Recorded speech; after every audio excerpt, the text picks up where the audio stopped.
اب جو حالات گزرے کاش کہ یہ رونما نہ ہوئے ہوتے، اور اسی لیے ہم نے پیغام دیا تھا کہ اللہ کا واسطہ، رسول کا واسطہ، اس کو موقوف کر دو. لیکن وہ تقدیر میں جو لکھا ہے وہ ہونا ہوتا ہے. اس کے فالو اپ کے طور پر 300 سے زیادہ مدارس اور مساجد کو انہوں نے یا تو ٹیک اوور کر لیا یا سیل کر دیا. تو ایک مدرسہ گورنمنٹ ٹیک اوور کر لے یا سیل کر لے تو چھڑانا مشکل ہوتا ہے. تو یہ ہم فقیروں نے 300 مدارس چھڑائے ہیں.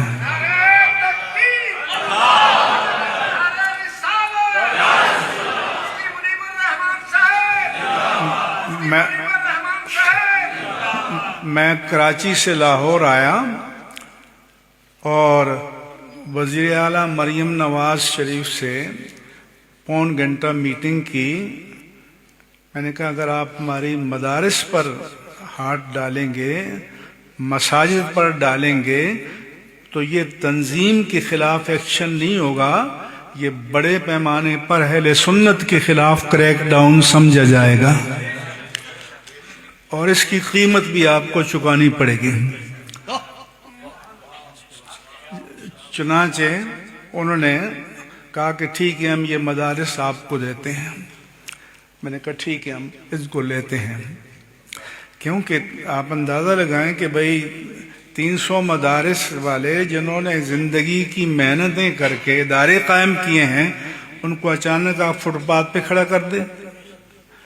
چنانچہ میں نے صاحبزادہ محمد عبدالمصطفیٰ ہزاروی صاحب کو اپنا نمائندہ بنایا، اور پنجاب گورنمنٹ کے جو اسٹیبلشمنٹ کے ساتھ میٹنگ کر کے وہ مدارس واگزار کیے، وہ مساجد واگزار کیں.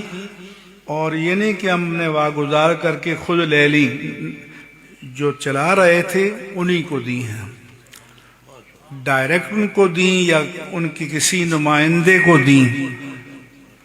لہذا یہ اللہ تبارک و تعالیٰ نے بہت بڑی کامیابی عطا فرمائی کہ وہ مدارس آج فنکشنل ہیں، وہ مدارس آج قائم ہیں، مساجد آج قائم ہیں، اور جو اکا دکا مسائل ہیں تو ان کو بھی انشاءاللہ تعالی حل کیا جائے گا. تو پہلا مسئلہ تو تھا مدارس کا اور مساجد کا، اور ان مسائل میں ہم یہ نہیں دیکھتے کہ ہمارے ساتھ الحاق ہے یا نہیں ہے، کیا ہے. یہ دین کا مسئلہ ہے، یہ مسلک کا مسئلہ ہے، یہ حق اور باطل کا مسئلہ ہے. انشاءاللہ اہل سنت کو جہاں بھی مسئلہ پیش آئے گا ہم کھڑے ہوں گے انشاءاللہ. دوسرا مسئلہ یہ ہے کہ بہت سے ہمارے حضرات روپوش ہو گئے، اب ان کو تلاش کہاں کریں. تو اس کے لیے بھی پھر بڑی محنت کر کے کوئی راستہ نکالا گیا کہ ان کے کسی نمائندے کو ہینڈ اوور کریں، مدرسہ چلتا رہے، کام کرتا رہے، اور باقی کے لیے بھی ہم مصروف عمل ہیں. مجھے کراچی میں آ کر ساؤتھ پنجاب سے بتایا کہ جی ہمارا مدرسہ تھا یا وہ کسی اور کے حوالے کر دیا.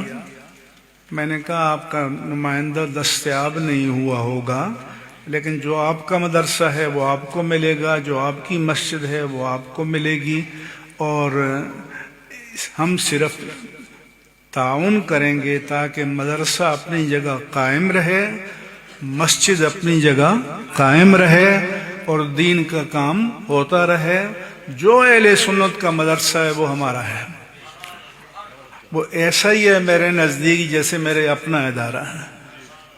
ہمارے بزرگوں کے ادارے تھے، سب تھے، تو ہر سنی مسجد ہماری مسجد ہے، ہر سنی مدرسہ ہمارا مدرسہ ہے، اور اس کے لیے انشاءاللہ تعالی ہم فساد کا راستہ نہیں اختیار کریں گے، ہم مصالحت کا راستہ اختیار کریں گے تاکہ کام بھی ہوتا رہے، ادارے بھی اپنی جگہ قائم رہیں۔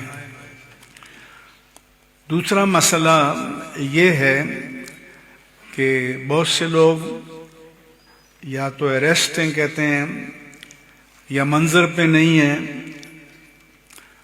تو ہمارے پاس جب وزیر داخلہ آئے تھے تو ان سے ہم نے کہا کہ یہ بڑے پیمانے پر جو آپ کریک ڈاؤن کر رہے ہیں یہ درست نہیں ہے، یہ پھر اہل سنت کے خلاف ایکشن تسلیم کیا جائے گا۔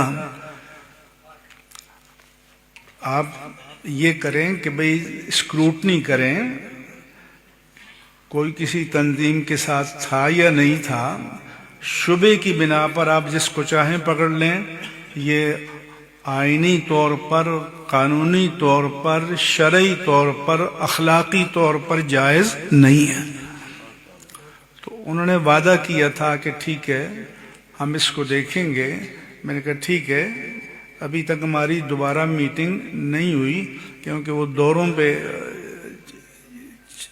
چل رہے ہیں، تو ہماری کوششیں جاری رہیں گی۔ اگرچہ آپ کو پتہ ہے ہمارا تنظیمی تعلق نہیں ہے، لیکن مسلکی تعلق ہر ایک کے ساتھ ہے۔ جو بھی اہل سنت و جماعت ہیں ان کے ساتھ ہمارا مسلک کا، دین کا، حضور کی محبت کا تعلق ہے اور وہ تعلق رہے گا۔ اگر وہ بھی اپنے بڑا نہیں تو برابر کا مان لیتے تو اس آگ میں نہ کودنا پڑتا، اس کو ٹالا جا سکتا تھا۔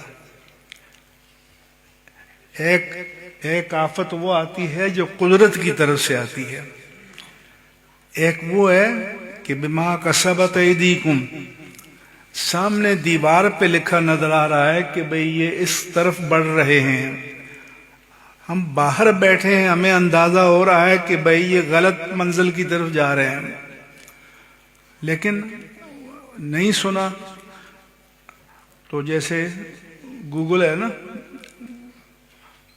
نیویگیشن، آپ اس سے ڈائریکشن لیتے ہیں، اگر ایک چوک پر آپ اس کے حکم کو وائلیٹ کر لیں تو وہ ناراض نہیں ہوتا، اگلی چوک پر پھر آپ کی انگلی پکڑ لیتا ہے۔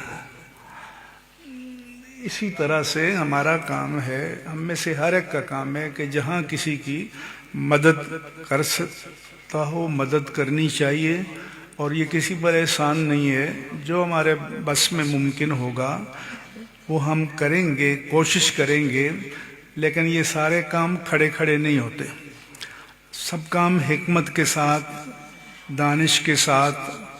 بگاڑ تو آپ ایک منٹ میں بگاڑ سکتے ہیں، اور بگاڑ دیکھ لیا آپ نے، لیکن پھر اس کو بنانا وہ پھر طویل عمل ہوتا ہے، وہ مشکل عمل ہوتا ہے۔ تو ایک تو میرا یہ ہے کہ کوئی بزرگ، کوئی بڑا یا چلو چھوٹا ہی سمجھ لو، جو آپ کو کوئی اچھا مشورہ دے تو اس کو مانو، اس کو سنو، توجہ دو۔ تو اس لیے یہ بہت ہی تکلیف دہ مرحلہ گزرا، کاش کہ یہ ٹالا جاتا، کاش کہ یہ ٹل جاتا۔ یقین جانے ہمارا دل خون کے آنسو رو رہا ہے، کیونکہ ہم جانتے ہیں کہ یہ جو ان کے ساتھ جڑے تھے یہ تو حضور کی محبت میں جڑے تھے، یہ تو ختم نبوت کے نام پر جڑے تھے، یہ تو میرے آقا کا اثاثہ تھا، تو اس کی حفاظت بھی ان کی ذمہ داری تھی۔ جتنا درد ہمیں ہے اس سے 100 گنا درد ان کو ہونا چاہیے تھا۔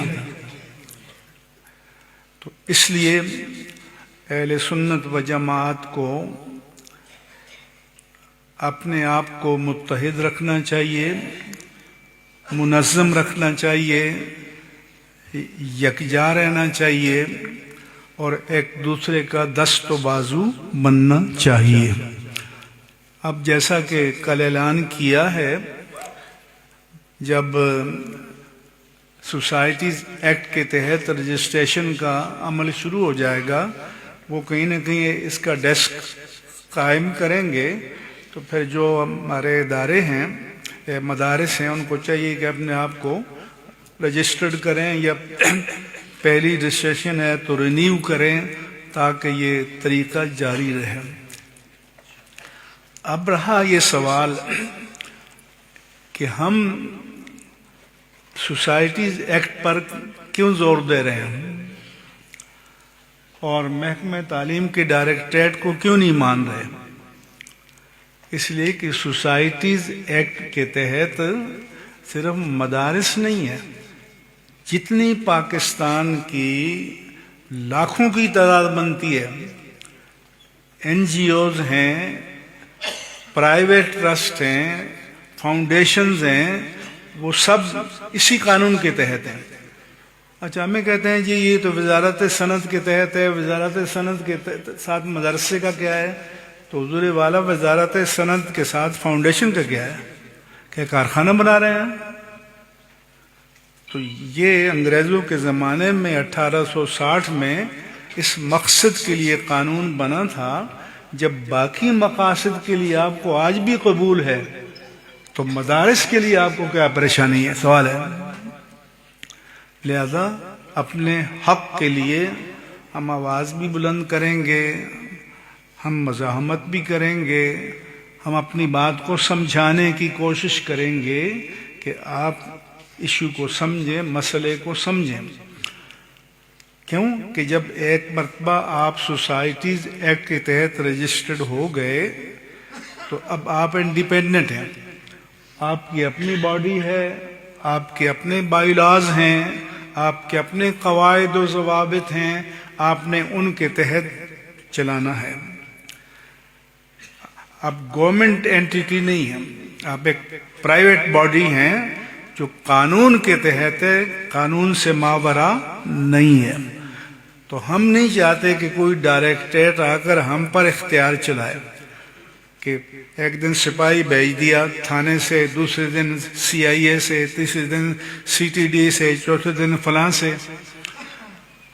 تو اس لیے جب ہم کوئی فیصلہ کرتے ہیں تو اس کے تمام ممکنات پر غور کرتے ہیں کہ ہمارے مفادات کا تحفظ، آزادی کا تحفظ کس میں ہو سکتا ہے۔ تو انشاءاللہ تعالی ہم جو اللہ پاک نے بصیرت دی ہے، جو سمجھ دی ہے، اس کے مطابق دینی مدارس و جامعات اور مساجد کی حفاظت کرنا یہ ہماری ذمہ داری ہے۔ اب حکمرانوں کی کیا بات ہے؟ مثلا وزیر صاحب کو خیال آیا کہ یہ نماز کا ایک وقت ہونا چاہیے۔ بھئی شریعت نے تو مطالبہ نہیں کیا، شریعت میں تو وقت ظرف ہے، تو ظرف کے اندر مظروف کو جب چاہیں آپ ادا کر دیں۔ تو جب نماز کے اوقات میں شریعت نے توسع رکھی ہے تو آپ کون ہوتے ہیں؟ یہ پابندی لگانے کی کیا ضرورت ہے؟ مثلا کسی مسجد میں 1 بجے جمعہ ہوتا ہے، جو جلدی پڑھتا ہے وہاں جا کے پڑھ لے گا، جو اس سے سست ہے وہ 1:30 بجے جا کے پڑھ لے گا، جو اس سے سست ہے وہ 2 بجے جا کے پڑھ لے گا، جو اس سے سست ہے وہ 2:30 بجے پڑھ لے گا۔ شریعت میں سارے کی ساری نمازیں جائز ہیں اور کراہت سے پاک ہیں۔ لہذا آپ سلطان معظم نہیں ہیں، یہ بادشاہوں کے شوق ہوتے ہیں۔ جس چیز میں شریعت نے امت کو رخصت دی ہے، رعایت دی ہے، تو پھر کسی کو اس پر روک ٹوک لگانے کی اجازت نہیں ہے، اور شریعت کی بیریئرز کو توڑنا ہم بھی نہیں چاہتے اور کسی کو نہیں چاہنا چاہیے، لیکن جس چیز میں شریعت نے آسانی رکھی ہے تو اس کو کے راستے کو آپ بند نہ کریں، اور نہ پاکستان میں یہ آپ کی ایسی خواہشات پوری ہو سکتی ہیں۔ پچھلے دور میں یہ حضرت کوشش کرتے رہے، اس لیے ہمارا جو دفتر ہے علامہ صاحبزادہ عبدالمصطفیٰ ہزاروی ہیں، اور یہ جو لاہور کی انتظامیہ ہے، ہوم سیکرٹری ہے، چیف سیکرٹری ہیں، ایڈیشنل چیف سیکرٹری ہیں، ان کے ذمہ داران ہیں، ان کے ساتھ میٹنگز ہوتی رہتی ہیں۔ اللہ کی مدد سے، اللہ کے فضل سے، اللہ کے حبیب کریم کے وسیلہ جلیلہ سے بہت سے مسائل حل ہو گئے ہیں، اور باقی بھی انشاءاللہ تعالی حل ہوتے رہیں گے، اور جو ہماری بساط میں ہے، جو ہمارے بس میں ہے، جو ہماری طاقت میں ہے، انشاءاللہ تعالی وہ کوشش کرتے رہیں گے، اور ایک دوسرے کے ساتھ بھی رابطے میں رہنا چاہیے۔ اور یہ مدارس مال غنیمت نہیں ہے کہ کوئی ایک بھائی مشکل میں آ گیا ہے تو دوسرا سمجھے کہ میں جا کے بیٹھ جاؤں، تو ایسی ہماری خواہش نہیں ہے۔ جس نے جو مدرسہ بنایا اس کا حق ہے کہ اس کو چلائے، اور جس نے مسجد بنائی ہے اس کا حق ہے کہ اس کو چلائے۔ اس لیے فقہاء نے کہا ہے کہ شرط الواقف کا نص الشارع، کہ واقف کی شرط کا وہی مقام ہے جو نص شارع کا ہوتا ہے، لہذا واقف کو حق ہوتا ہے کہ اپنے اوقاف کے لیے حدود و قیود اور شرائط کا تعین کرے۔ صرف یہ ہے کہ جو پیمان باندھے اس کو توڑے دے، خلاف ورزی نہ کرے، قانون کی پابندی کرے۔ ہمیں اس پر عمل کرنا چاہیے۔ آپ حضرات کا بہت بہت شکریہ، ہمارے اکابر ہمارے بزرگ تشریف فرما ہوئے، ان کی برکات ہمیں حاصل ہیں، اور تھوڑا سا مشکل میں سے ان کو بھی گزرنا پڑا، لیکن اللہ پاک نے کرم فرمایا ہے، اور انشاءاللہ تعالی ہم آپس میں رابطے میں رہیں گے، اور اللہ تعالیٰ مشکلات کو آسان فرمانے والا ہے۔ پہلے بھی اللہ کی نصرت شامل حال رہی، اب بھی انشاءاللہ شامل حال رہے گی، اور اللہ تعالیٰ پاکستان کو تا صبح قیامت قائم و دائم فرمائے، اور ہمارے ملک کی مشرقی سرحدوں پر اور مغربی سرحدوں پر جو دشمن ہمارے مقابل نبردآزما ہے، یا رب العالمین اس کی چالوں میں، ان کی تدبیروں میں، ان کی ناکامی کے اسباب مقدر فرما، ان کو نیست و نابود فرما، اور پاکستان کو اور اسلام کو غلبہ عطا فرما۔ وما علی الا البلاغ المبین۔ شکریہ۔